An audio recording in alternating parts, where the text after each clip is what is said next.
നമസ്കാരം.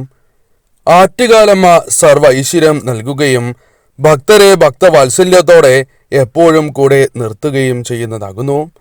ദേവിയുടെ പൊങ്കാല അഥവാ ആറ്റുകാൽ പൊങ്കാല വിശ്വപ്രസിദ്ധമാണ്. അതിനാൽ തന്നെ ഒരിക്കലെങ്കിലും പൊങ്കാല ഇടുവാൻ സാധിക്കുന്നത് മഹാഭാഗ്യം തന്നെയാണ്. ഏവർക്കും ഇത്തരത്തിൽ സാധിക്കണം എന്നില്ല. അതായത് ആറ്റുകാലിലെത്തി പൊങ്കാല സമർപ്പിക്കുവാൻ പലർക്കും സാധിക്കാത്ത സാഹചര്യങ്ങൾ ഉണ്ടാകാം.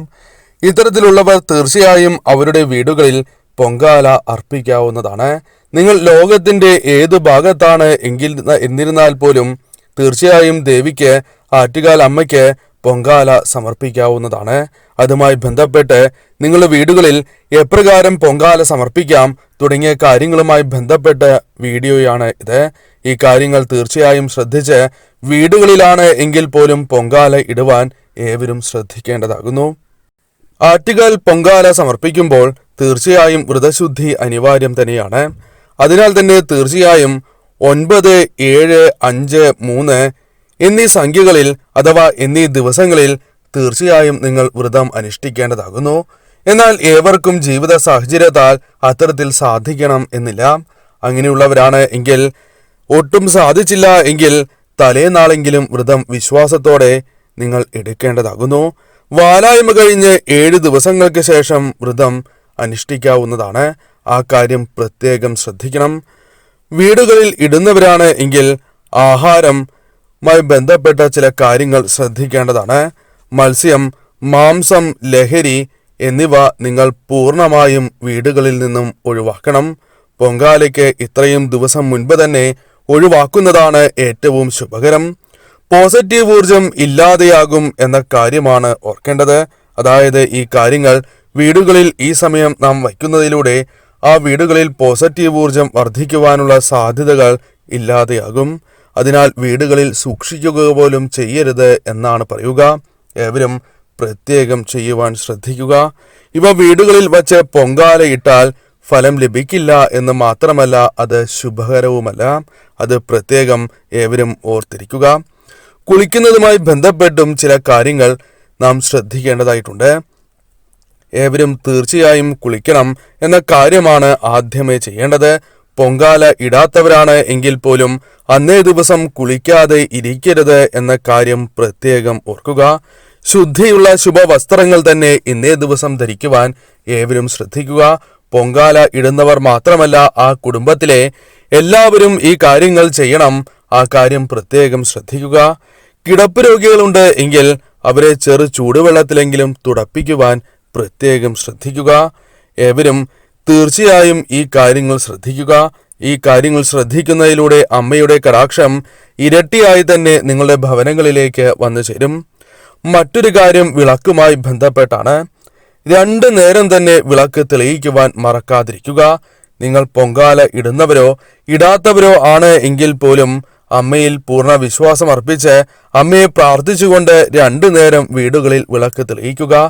കഴുകി തുടച്ചതിന് ശേഷം, അതായത് വിളക്ക് കഴുകി തുടച്ചതിന് ശേഷം വിളക്ക് തെളിയിക്കുവാൻ ഏവരും പ്രത്യേകം ശ്രദ്ധിക്കുക. പഴയ എണ്ണ ഉപയോഗിക്കരുത്. അതായത് അത്തരത്തിലുള്ള എണ്ണ, തിരി എന്നിവ ഒരിക്കലും നിങ്ങൾ ഉപയോഗിക്കരുത്. സൂര്യോദയത്തിന് മുൻപായി തന്നെ വിളക്ക് തെളിയിക്കുവാൻ ഏവരും പ്രത്യേകം ശ്രദ്ധിക്കുക.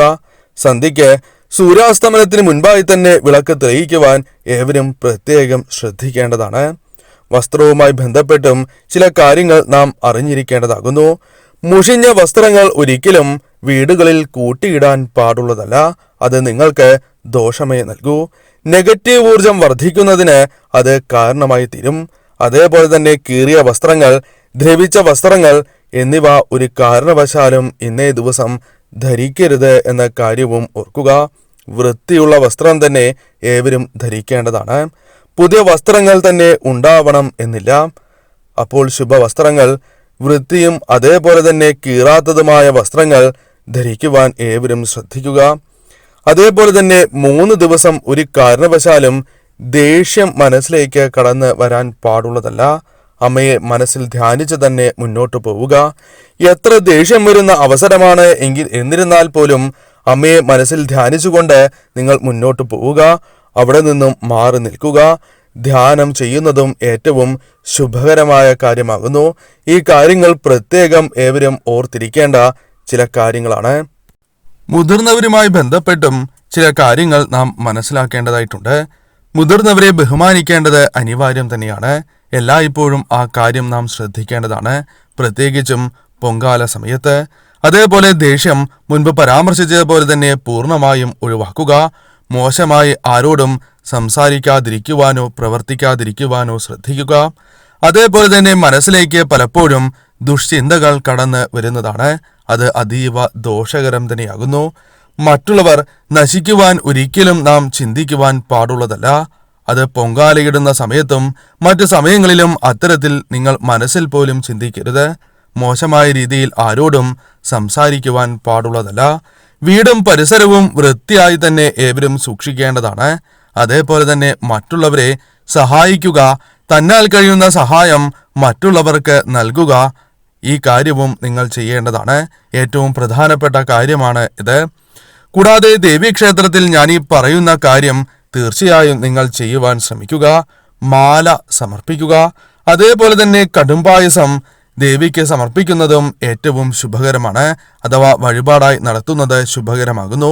പൊങ്കാലയുടെ അന്നോ അല്ലെങ്കിൽ തലേ ദിവസമോ ഇന്നോ നാളെയോ തീർച്ചയായും ഈ വഴിപാട് നടത്തുവാൻ ഏവരും പ്രത്യേകം ശ്രദ്ധിക്കുക.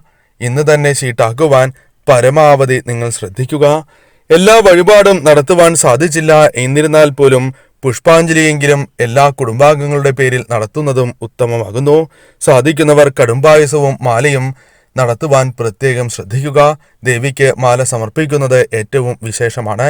ഇനി പറയാൻ പോകുന്നത് എപ്രകാരം വീടുകളിൽ പൊങ്കാല സമർപ്പിക്കാം എന്ന കാര്യമാകുന്നു. ഇതേക്കുറിച്ച് വിശദമായി തന്നെ മനസ്സിലാക്കാം.